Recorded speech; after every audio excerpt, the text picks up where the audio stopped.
यह एक रोमांचक और दिलचस्प हिंदी कहानी है जिसका टाइटल है हवेली का राज। शहर से दूर घने जंगलों के बीच एक पुरानी खंडर जैसी हवेली खड़ी थी। लोग कहते थे कि वहाँ अजीब घटनाएं होती हैं। कुछ ने वहाँ से डरावनी आवाज़ें सुनी थी तो कुछ ने दावा किया था कि उन्होंने हवेली की खिड़कियों से परछाइयाँ देखी थी। राहुल को रहस्यमय जगहों के बारे में जानने का बहुत शौक था। जब उसने हवेली के बारे में सुना तो उसकी उत्सुकता बढ़ गई। उसके दोस्त चेतन, पायल और समीर ने उसे समझाने की बहुत कोशिश की कि वहाँ जाना खतरे से खाली नहीं है, पर राहुल ने ठान लिया था कि वह इस रहस्य से पर्दा उठाकर रहेगा। एक दिन बिना किसी को बताए राहुल ने हवेली में जाने की योजना बनाई। आधी रात को एक टॉर्च और मोबाइल लेकर वह जंगल की ओर निकल पड़ा। हवेली के पास पहुंचते ही उसे ठंडी हवा का झोंका महसूस हुआ। चारों ओर अजीब सा सन्नाटा था। दरवाज़ा हल्के से धक्का देते ही चरमराने की आवाज़ के साथ खुल गया। अंदर धूप अंधेरा था। उसने टॉर्च जलाकर इधर उधर देखा। हॉल में पुरानी पेंटिंग्स टंगी थी जिन पर धूल जमी थी। दीवारों पर मकड़ी के जाले थे और फर्श पर टूटी हुई लकड़ियां बिखरी थी। अचानक उसे एक हल्की सराहट सुनाई दी। वह चौंका लेकिन खुद को संभालते हुए आगे बढ़ा। राहुल धीरे धीरे सीढ़ियों से ऊपर चढ़ने लगा। तभी उसे एक परछाई दिखी जो तेजी से एक कमरे में चली गई। राहुल की धड़कन तेज हो गई पर उसने हिम्मत नहीं हारी। वह उस कमरे की ओर बढ़ा और दरवाज़ा खोला। कमरे में एक पुरानी अलमारी थी, एक टूटा हुआ झूला और दीवार पर एक पुरानी तस्वीर टंगी थी। तस्वीर में एक परिवार था, एक आदमी, एक औरत और एक बच्चा। अचानक हवा का झोंका आया और तस्वीर ज़मीन पर गिर गई।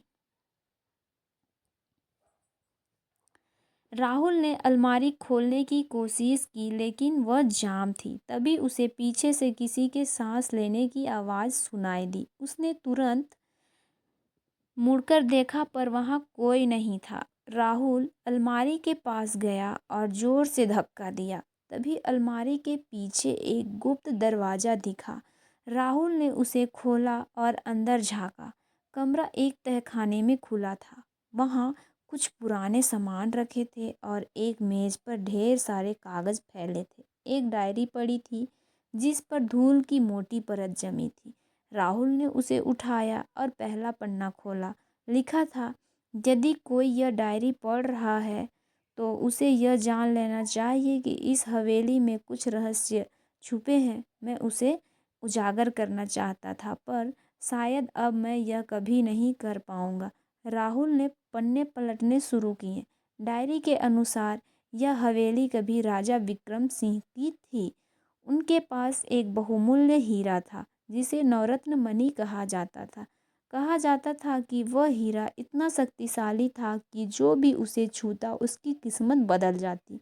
लेकिन एक दिन वह हीरा रहस्यमयी तरीके से गायब हो गया और उसी के बाद राजा भी लापता हो गए। राहुल जब डायरी पढ़ रहा था तभी अचानक किसी के पैरों की आहट सुनाई दी। वह तेजी से मुड़ा लेकिन कुछ नहीं दिखा। अचानक दरवाज़ा खुद ब खुद बंद हो गया। राहुल ने दरवाज़ा खोलने की कोशिश की पर वह अंदर से लॉक हो चुका था। तभी एक धीमी आवाज़ आई, तुम्हें यहाँ नहीं आना चाहिए था। राहुल का दिल तेजी से धड़कने लगा। उसने टॉर्च चारों ओर घुमाई। तभी एक छाया उसके सामने आई। वह डर के मारे पीछे हट गया। कौन हो तुम? राहुल ने डरते हुए पूछा। परछाई धीरे धीरे पास आई और अब राहुल को स्पष्ट दिखा। यह कोई भूत नहीं बल्कि एक बूढ़ा आदमी था। बूढ़े आदमी ने धीरे से कहा, मैं इस हवेली का चौकीदार हूँ। सालों पहले राजा विक्रम सिंह ने इस हीरे को बचाने के लिए इसे तहखाने में छिपा दिया था, लेकिन कुछ चोर इसे चुराने आ गए। राजा ने उन्हें रोकने की कोशिश की पर वह खुद ही इस तहखाने में फंस गए। तभी से यह हवेली सुनसान पड़ी है, लेकिन लोग कहते हैं कि यहाँ भूत है। राहुल ने पूछा।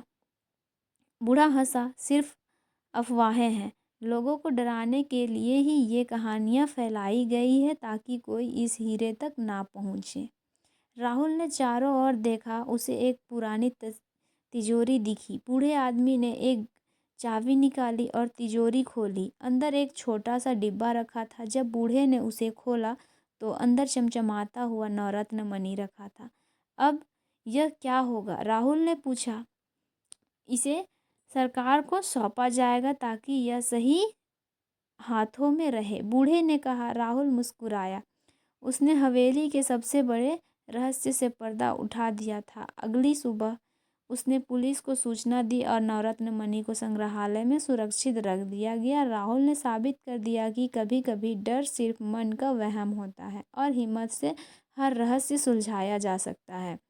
तो इसी तरह की और भी